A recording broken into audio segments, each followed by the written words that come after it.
Nous sommes de retour et c'est parti pour l'invité du...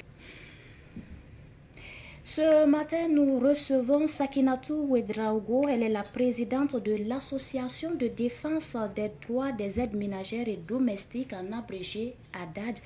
Et également Samiratou Ouedraogo, elle est secrétaire générale de l'association. Bonjour à vous, mesdames. Bonjour. Bienvenue sur le plateau de Bonjour le Faso. Alors, mesdames, je commence avec la présidente de l'association. Votre association défend les droits des aides ménagères et domestiques depuis 2012. Qu'est-ce qui a motivé la création d'une telle association? Il faut dire que la motivation, c'est d'abord l'idée de se protéger et vraiment de se soutenir, parce que l'association est née des travailleuses domestiques. Et en 2012, en tout cas, notre première vision était de se mettre ensemble et de pouvoir en tout cas se protéger et valoriser ce que nous faisons. Voilà, donc d'où vient vraiment la création de l'association. Et aussi, il faut dire que nous subissons sans rien dire, nous sommes les premières à nous lever et les dernières à se coucher. Et nous suivons également notre travail avec douleur et vraiment de déstabilisation dans les foyers. Donc c'est pour cela que nous avons eu l'idée de créer l'association en vue de se protéger et de se défendre. Se protéger de quoi? Se protéger des violences qui nous ont faites. Voilà, parce que dans les foyers, à tout moment, vous allez voir que la plupart des aides ménagères ne sont pas stables dans les foyers et vivent de violences physiques, de violences morales, des impayés de salaire et tout. Voilà, donc c'est depuis 2012 que nous avons eu l'initiative de le faire et de se dire que nous pouvons arriver à la fin. C'est-à-dire une aide ménagère aujourd'hui, en 2025, peut un peu dire que je travaille. Voilà.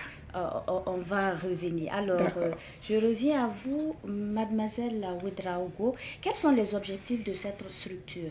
Et l'objectif général de cette structure, c'est contribuer à promouvoir et à défendre la reconnaissance du travail domestique des aides ménagères au Burkina Faso. Et en 2012, on a amélioré d'autres objectifs. Et l'autonomisation de la jeune fille travailleuse domestique, l'épanouissement de la jeune fille travailleuse domestique. L'autonomisation a intégré les formations professionnelles telles que la couture et la teinture et toutes sortes de travail que la fille peut entreprendre. Après, parce qu'après 19 ans, 18 ans, les femmes ne veulent plus ces filles dans les maisons. C'est pour cela que ADAD a adapté à l'autonomisation de ces jeunes filles. Vous voulez dire qu'à l'âge, quand une fille a 18-19 ans, les femmes ne veulent plus d'elle dans les maisons. C'est pour ça que vous faites des formations en fait, pour les permettre d'être autonomes et avoir un emploi. Oui, c'est ça. Et l'ADAD a fait plusieurs formations parce qu'il y a d'autres filles même qui sont installées actuellement dans leur village et d'autres dans leur région pour un travail durable et stable. Alors, vous avez parlé de région. Est-ce que ADAD est uniquement à Ouagadougou ou Bobo-Dioulasso? Merci beaucoup. Il faut dire qu'aujourd'hui, ADAD couvre 7 régions du Burkina Faso, à savoir Bobo-Dioulasso, le Zandoma, le centre-ouest, le sud-ouest, la région du nord. Et également, nous pouvons dire aussi Ouagadougou. Mais dans Ouagadougou, nous avons 15 points focaux. Et ces 15 points focaux regroupent plus de 75 jeunes filles et femmes dans la maison. Et de passage, je vais signaler que ces points focaux sont vraiment très durs et très difficiles. Donc, nous faisons un appel actuellement à toute volonté, que ce soit au niveau de l'État ou que ce soit au niveau d'une bonne personne, je ne sais pas, mais ces jeunes filles en souffrent beaucoup. Nous n'avons plus d'endroit où rester et ça cause beaucoup de problèmes. Il y a des viols parce qu'elles sont exposées dans les rues. Et nous pouvons également dire qu'aujourd'hui, nous comptons à plus de 5000, en tout cas 800 jeunes filles et femmes Et ADAD aujourd'hui, parlant de plusieurs initiatives qui se sont associées, nous avons l'éducation. Parce que ces jeunes filles-là ou ces femmes ont des enfants qui ne sont pas scolarisés et tout. Donc, cette année, nous allons scolariser et donner des kits scolaires de 200 enfants. Et nous avons également des formations en saponification, toujours en cours. Des formations en atelier de couture mixte. Et également nos points espoirs qui ne sont pas vraiment à laisser. Alors, vous avez tantôt parlé de formation. Vous avez une formation en cours. Oui. Et quand on dit formation, ça a forcément un coût. Comment est-ce que vous financez ces activités? Il faut dire que ces activités sont soutenues par des projets. Et premièrement, nous avons le projet AFAS et Word and Dad, qui est un projet briser les chaînes de l'exploitation des enfants travailleuses domestiques au niveau du Burkina et au niveau du Bénin. Nous travaillons en consortium avec plusieurs ONG et associations. Parce qu'aujourd'hui, on ne peut pas dire que seuls nous pouvons faire grandes choses, voilà, mais ensemble, nous pouvons aller plus loin. Il faut aussi ajouter que, mis à part ces projets, on a un petit, bon, qu'est-ce que nous pouvons dire, collecte de fonds, ça c'est interne à ADAD. Et il faut le dire que les salaires que nous avons depuis il y a 4 ans, les 50% sont versés là-bas pour vraiment mettre en œuvre des activités que des projets n'ont pas pu financer et que nous croyons que c'est possible.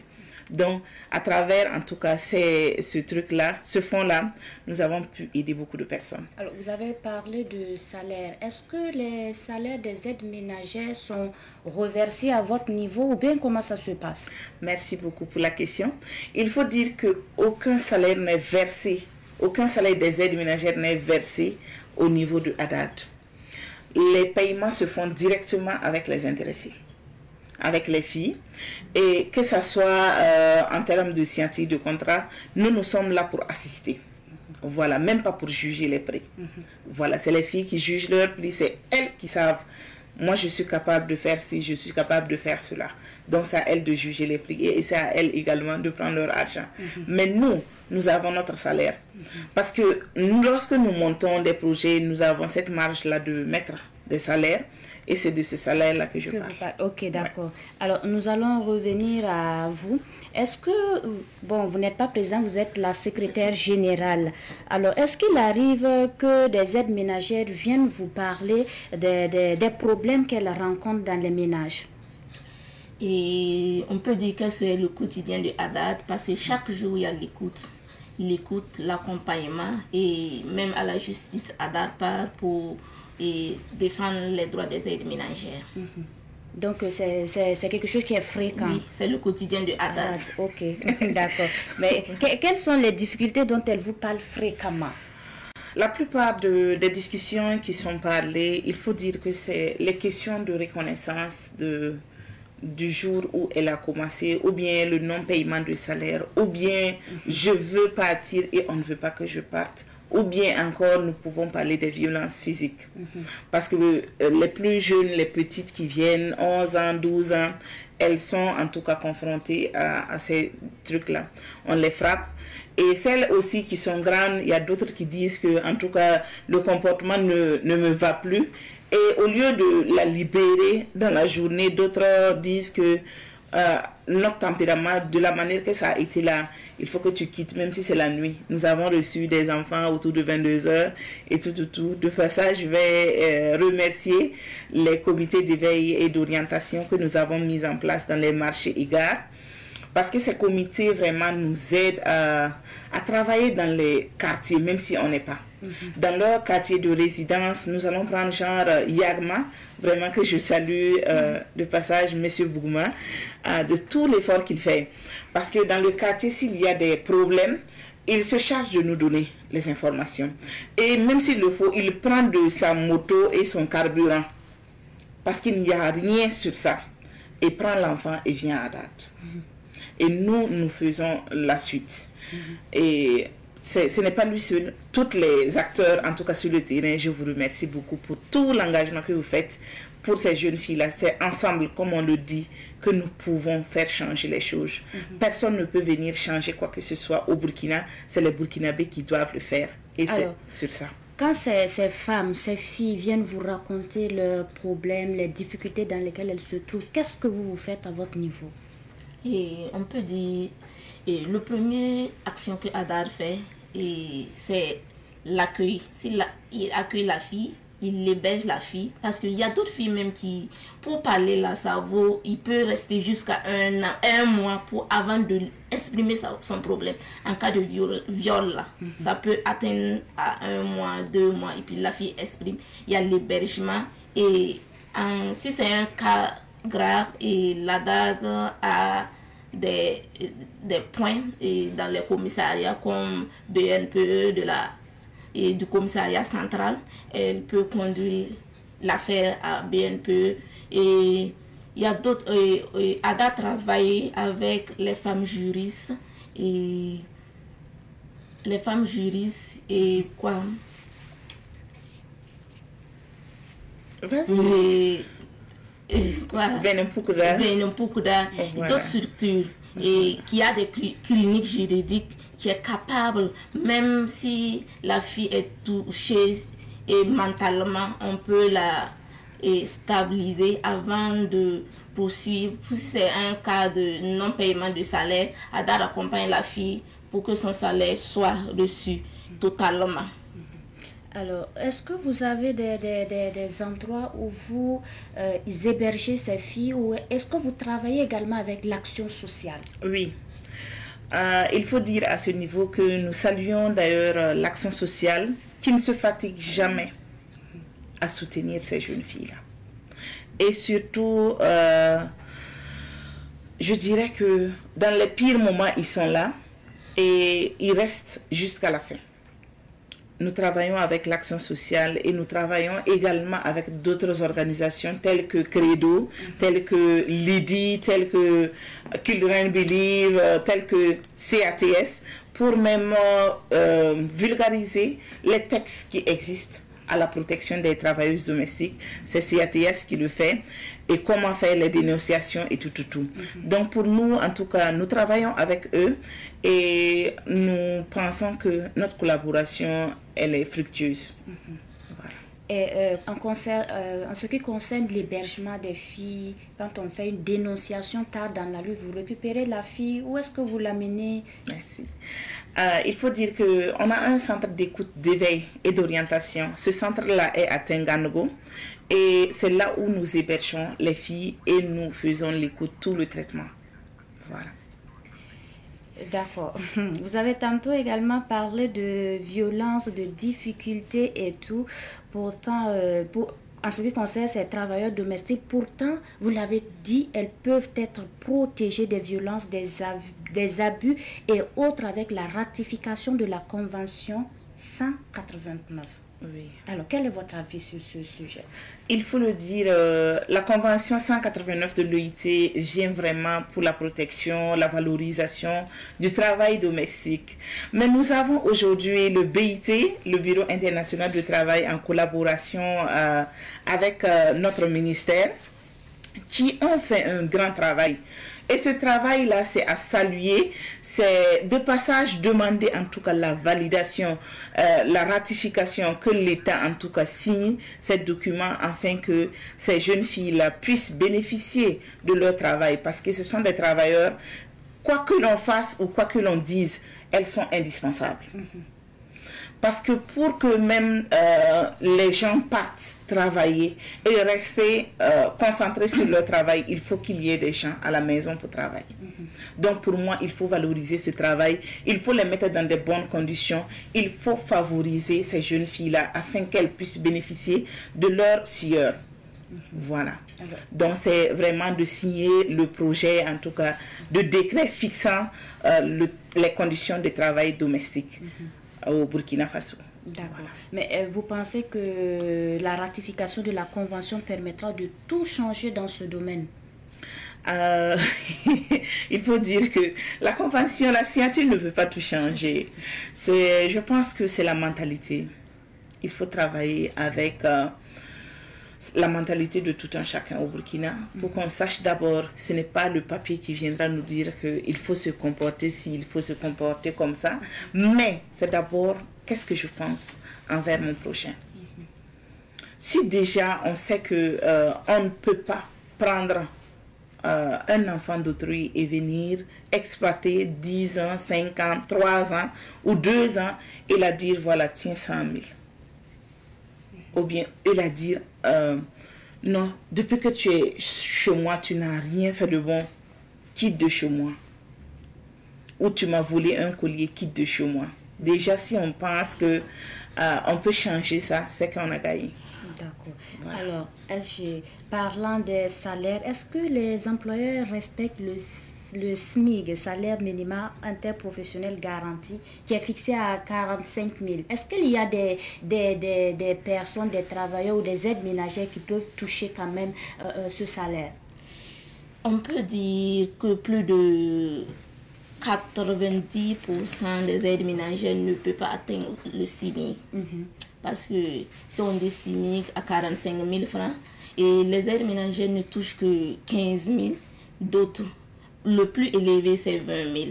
Au niveau de Haddad, qu'on a pu toucher c'est 20 000. Mais la moitié du SMIG même, c'est pas respecté. Et Haddad est en train de travailler pour ça, en train de faire des plaidoyers pour la formation professionnelle de ces jeunes filles. Et si la fille est formée professionnellement sur le travail domestique et a un contrat spécifique et typique et selon les textes du Burkina Faso, et on pense qu'on va atteindre, même si ce n'est pas le SMIG, et plus de la moitié du SMIG.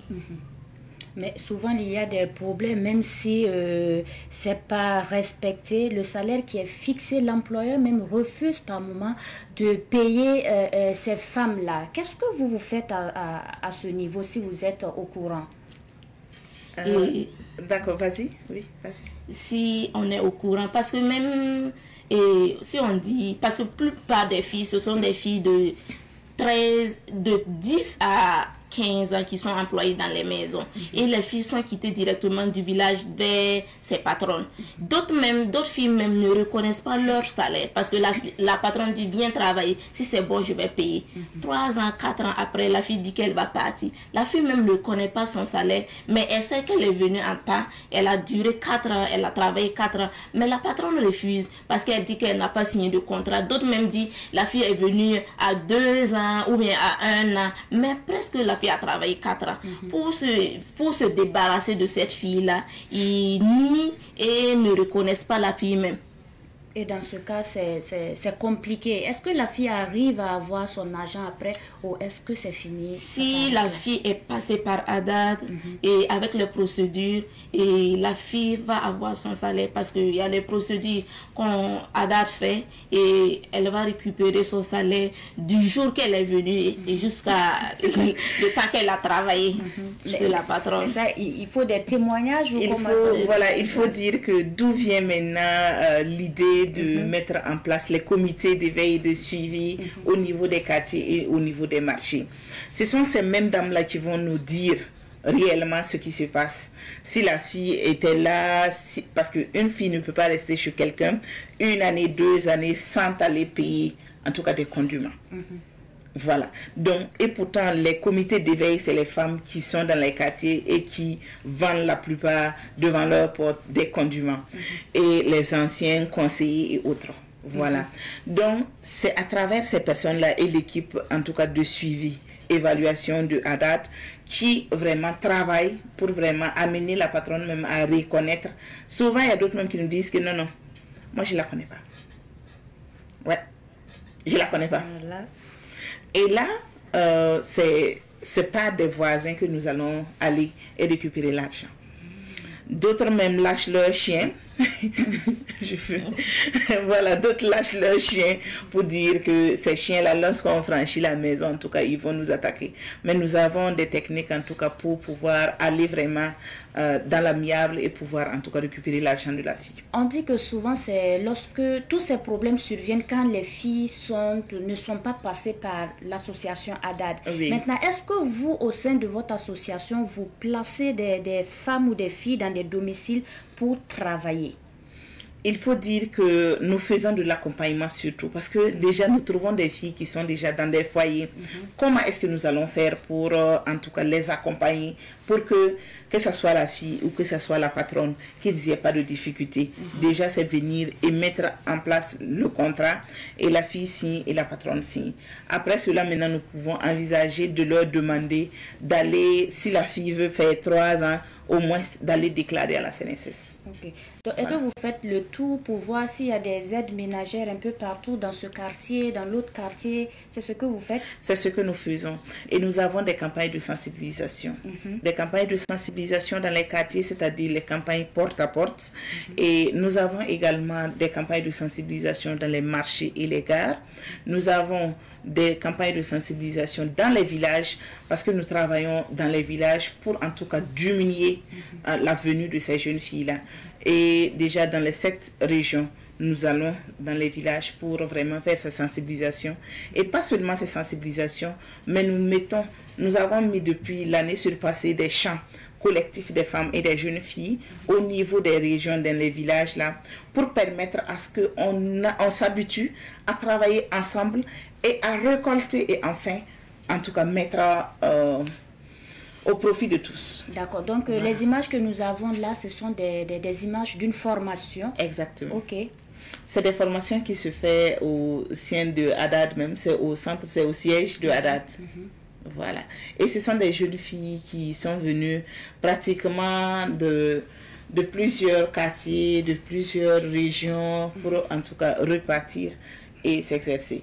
Nous avons déjà 140 jeunes filles qui sont installées et qui travaillent à leur propre compte.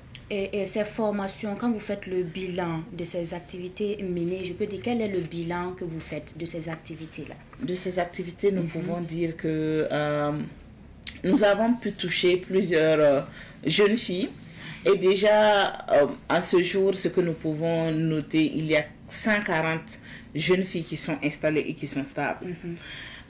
Déjà, nous pouvons dire que plus de 140 vont bénéficier du travail qu'elles ont fait.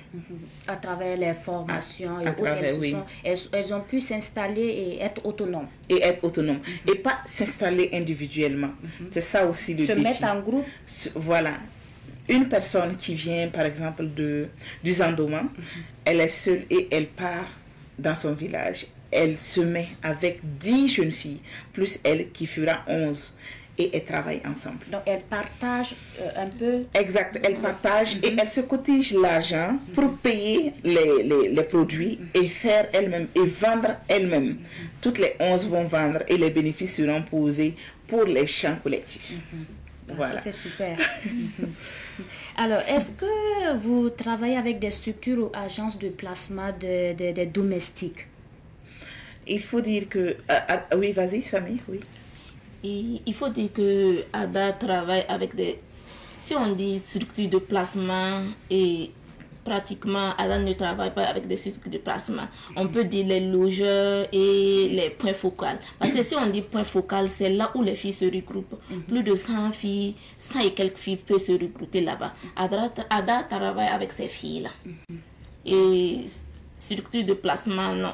Alors, comment ça se passe avec les points... Les grands logeurs ou les points focaux. Voilà, vas-y. Et si on peut dire, ce qu'on travaille avec les points focaux, c'est sensibiliser ces filles et sensibiliser et la venue de ces filles-là. Parce que si on dit la venue de ces filles, parce qu'il y a d'autres qui sont venus à la gare et il y a des démarchés à la gare. C'est sensibiliser à ces logeurs. Quand la fille vient, elle vient directement au point focal. Sinon, il y a d'autres qui sont là-bas, qui récupèrent la fille. Elles ne connaissent pas la fille. Elles placent la fille. Elles prennent l'argent du placement. Et à la fin du mois, elles récupèrent son gain là-bas. C'est ça que Haddad a mis ses points focaux pour sensibiliser ses filles et sensibiliser sur le travail domestique, les former sur le travail domestique. Parce qu'il y a d'autres filles qui ont déjà bénéficié de formation professionnelle du travail domestique dans ces points focaux. Et il y a d'autres qui ont des contrats. Parce que le contrat se fait entre la fille et la patronne. Et dans les points focaux, le contrat se fait entre la fille, la patronne et le responsable, le logeur ou le responsable du point focal.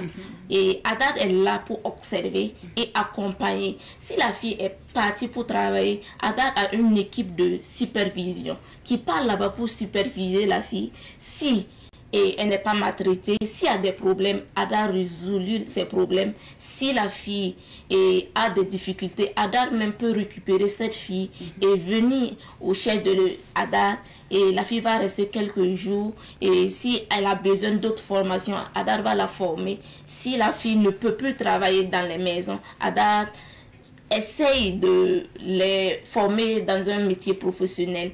En disant ça, parce que la plupart des filles n'ont pas de CNIB.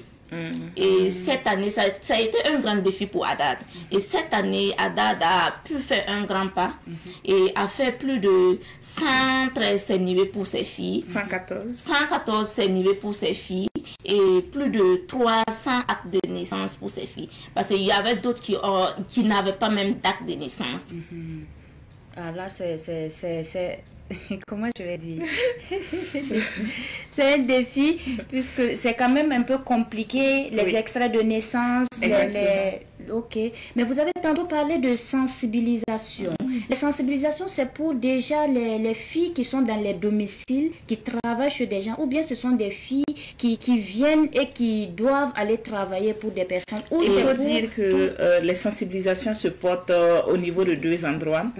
Tout d'abord, la première sensibilisation, c'est d'empêcher ces jeunes filles-là de venir à Ouagadougou. C'est-à-dire que ces sensibilisations se font dans les villages et au niveau des régions.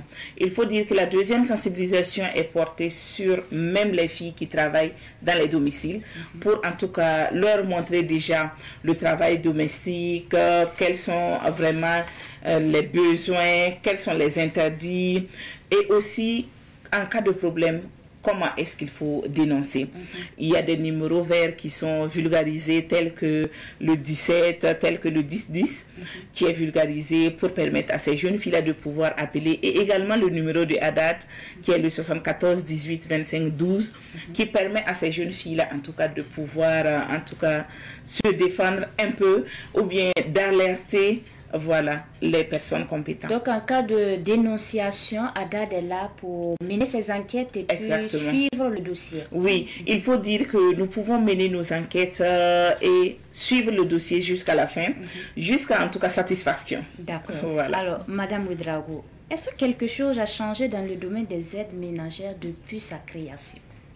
Beaucoup de choses. Beaucoup de choses ont changé. Parce qu'il faut dire que moi-même, j'ai été travailleuse domestique depuis l'âge de 10 ans, depuis l'âge de 9 ans plutôt. Et aujourd'hui, si je vois les jeunes filles travailleuses domestiques, je suis très contente parce qu'il y a des changements qui se font.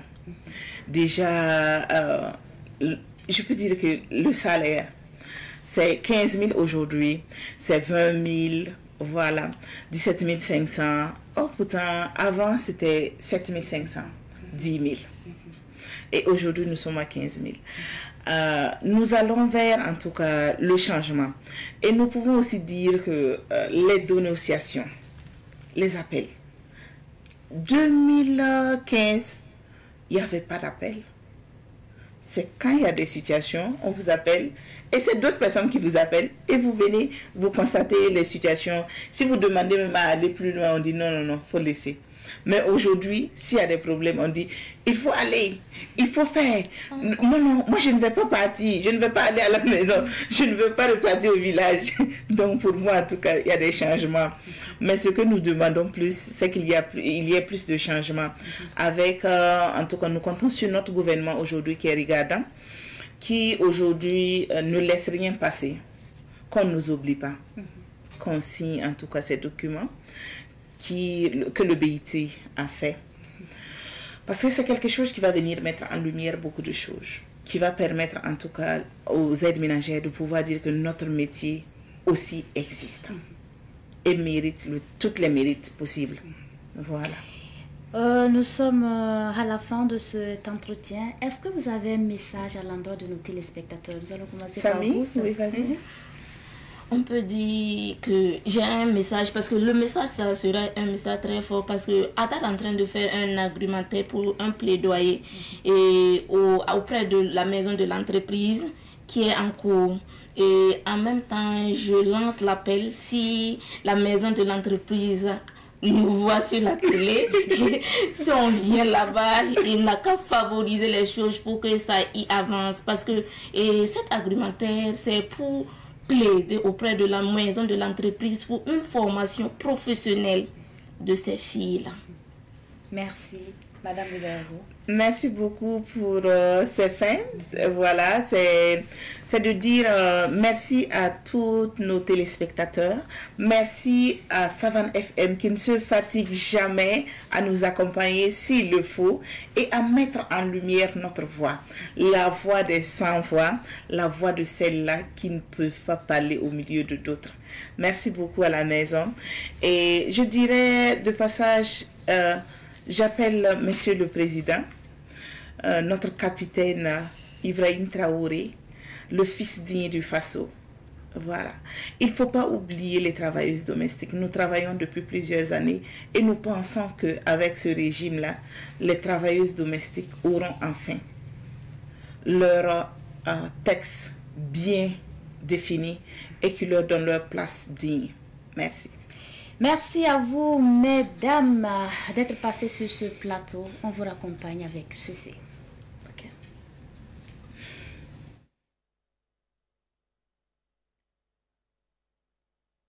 La télévision des nouvelles cités.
Savane TV, la télévision des nouvelles cités.